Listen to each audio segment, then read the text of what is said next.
What is the absolute worst thing you can do if you have hip pain? In this video, I'm going to talk about the worst thing you can do if you have hip pain, and then I'm going to explain the best thing you can do if you have hip pain, and then I'm going to show you exercises that you can do at home right now. You don't have to get on the floor. You don't need any equipment. We're going to go through a simple set of exercises that'll help you build hip strength, improve your hip mobility, give you a little bit of better balance, even if, and especially if you are a total beginner at exercise and you're dealing with hip pain. All right, so let's get ready to think right, move right, and feel right. So the worst thing, the absolute worst thing you can do if you have hip pain is to surrender to atrophy. Basically, what happens to a lot of people is you're told, well, hip pain means you're using your hips too much. So stop using your hips. So what do? You end up pulling up a seat, sitting down even more, getting on the internet, tippity tap, tap, tap, trying to find information that will help you cure this hip pain. And so you find all these diagnoses that sound really scary, and then you wonder, oh my God, do I have this terrible thing called insert whatever it is here? Oh man, if I keep moving, my hips are going to break forever. This is a panicky mindset that makes sense in the age of WebMD and given the orthopedic conventional model of what hip pain means. However, you should know and rest assured that structural damage that orthopedic medicine claims is the cause of all of our hip pain, there's just no basis for it. When you look at the science, it's the same as the science around back pain always being caused by spinal deformity and damage. The actual truth is you need to ATM. Always think muscles, because the muscles are what matter the most and they're what you can control. Just like with back pain, the science is showing that all the structural deformities that show up in x-rays and MRIs are often completely unrelated and basically just a coincidence because we've all got these issues. Spinal surgeries were a big business and unfortunately still are a huge business because doctors basically said the images are what matter. Your spine is deformed. You've got these little arthritic blah, blah, blahs, and that's what we need to fix. The reality is even people without pain and disability or mobility issues have those issues in their x-rays. So they're actually not related to symptoms, which is why I again tell you to ATM. So what should you do instead of getting stuck in this mindset of, oh, I have hip pain, I guess this is just my life now?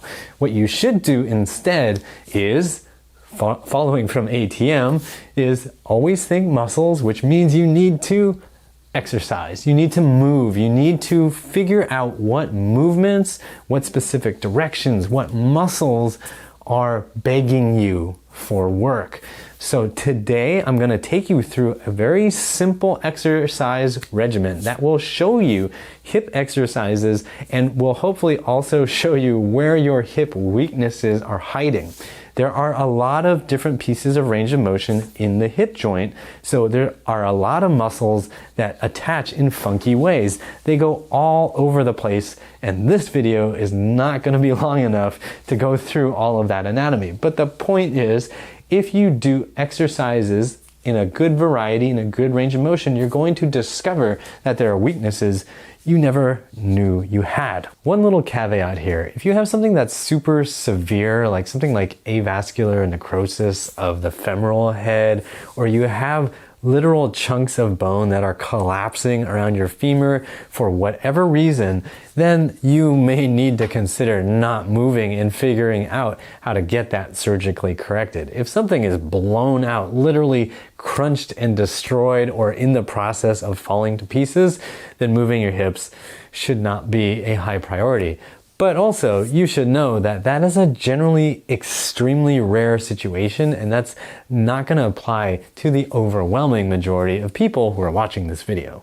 Okay, so let's go through a few of these exercises together. You're going to need to stand up, like I said. Quit just sitting down. You got to stand up. Are you standing up? Stand up. Okay, good. You just need to be near a wall, okay? We're gonna use the wall to help us balance. You're just gonna be bent over a little bit. You're gonna stand on one leg, the other knee. So let's start with the right leg is gonna be bent. We're gonna come forward, up, and out in a circle. When you get so that your knee is behind you, you can still try to keep it turned, right? I still have my hip open, and then slowly lower it back down. So you can see I've kind of got like a figure 4 here, like this. Then we're gonna reverse the direction and back in. Up and out, slowly down. So this whole exercise regimen, this whole hip workout is going to be slow. So this is the 3rd rep. We're just gonna do 5, okay? So we're gonna keep it really simple. This is 4. And let's get to 5. So you should feel, if you don't already, you're gonna feel muscles all around the side of this right hip, and you're going to feel work happening on that balancing leg. Okay, now let's go ahead and switch sides. So left leg up, we're gonna go up. This is gonna be rep number 1.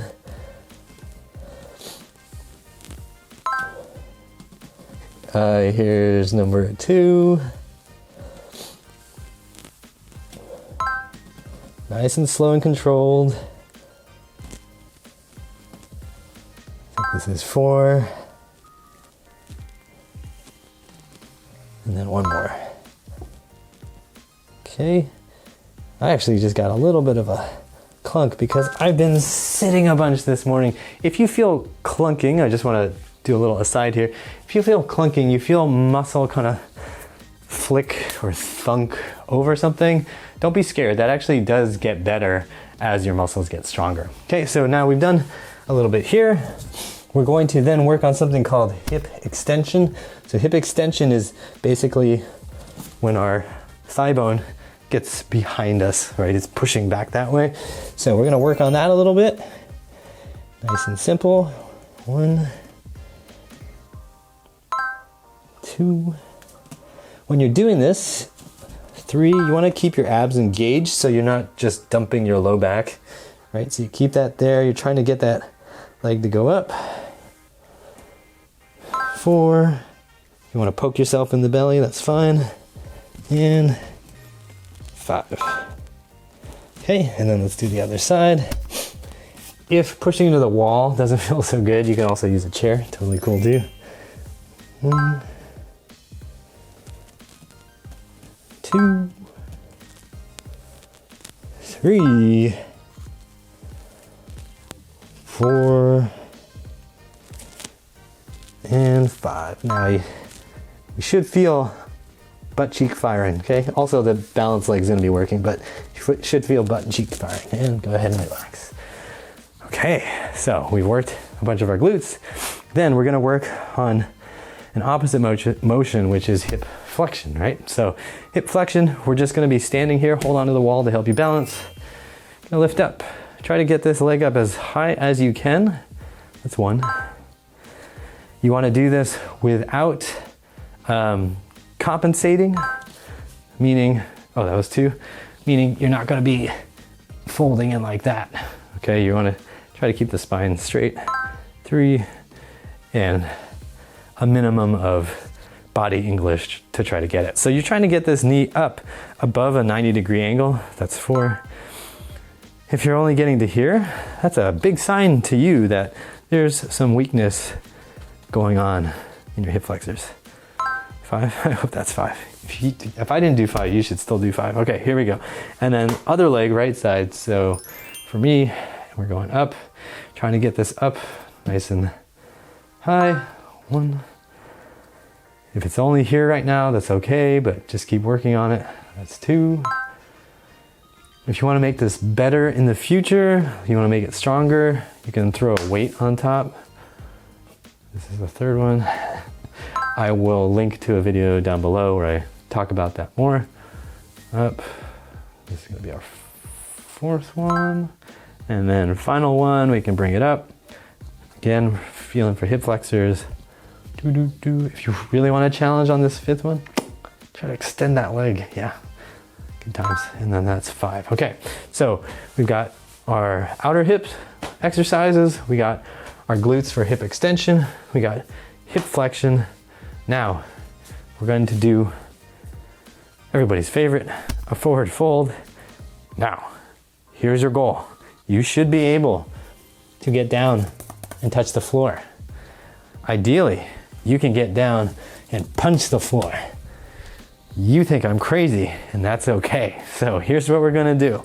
You are going to bend your knees a little bit right now. Since you have your stiff hamstrings, you can run your hands down along your legs and go to wherever you can get that gives you tension in the hamstrings. If it's right here, that's totally fine. What I don't wanna see is you're just like bending your spine as hard as you can to get as low as you can. This is incorrect. We want the pelvis to tilt so that the hamstrings lengthen as you go down. So go ahead and have a little bit of knee bend. Use your hands to control this descent. Get to where it feels like, whoo, what's happening? What am I doing? What are these muscles and why are they so loud? Hang out there. We're gonna breathe here, okay?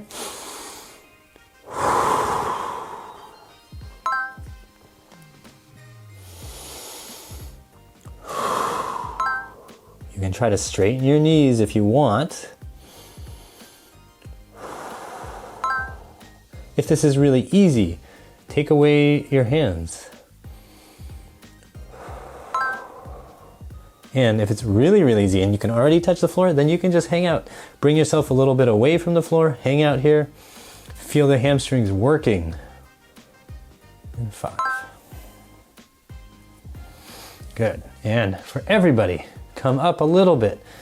If you can, take away your hands or just use less help. Just kind of hold that position. You want to feel the hamstrings working in that lengthened position. We're building strength at length.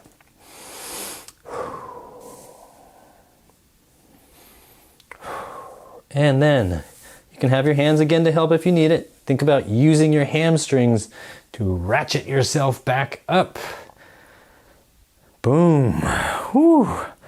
I want to take one quick second to say thank you to DL627 and Tammy Lawson for the $5 donations to support this channel. I really appreciate it. And if you want to support this channel too, use that thanks button or the PayPal link in the description box. Let's get back to it. Now, last exercise. Lean up against the wall. We're going to use your inner thigh muscles because those are muscles that pretty much nobody exercises. Then we're going to go at an angle. So you just need to find the angle that you're comfortable with. I don't want to hear or see any YouTube comments about how you went so far that you fell down. You handle it yourself. And then we're just doing a small motion here. We're trying to bring this leg that way.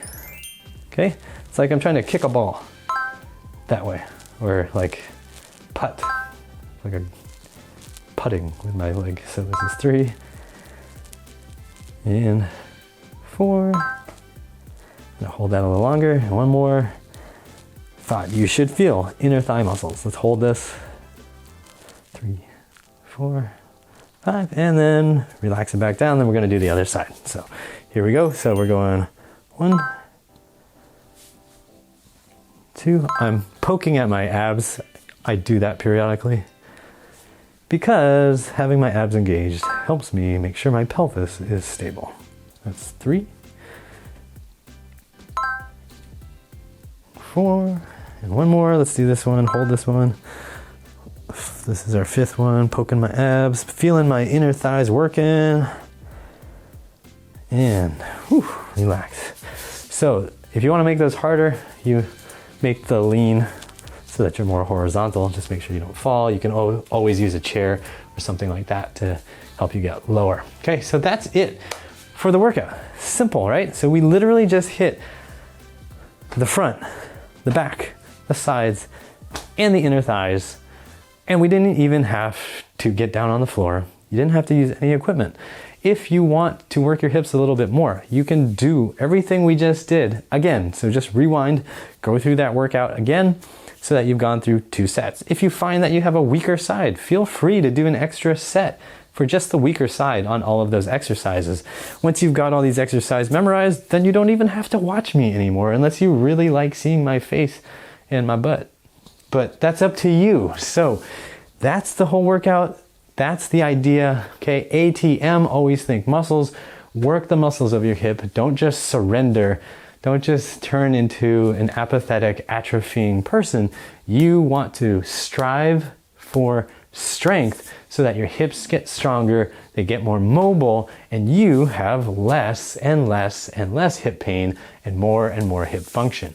If you found this video helpful, go ahead and hit that thanks button down below or use the PayPal link in the description box to leave me a tip if you want to leave me a tip.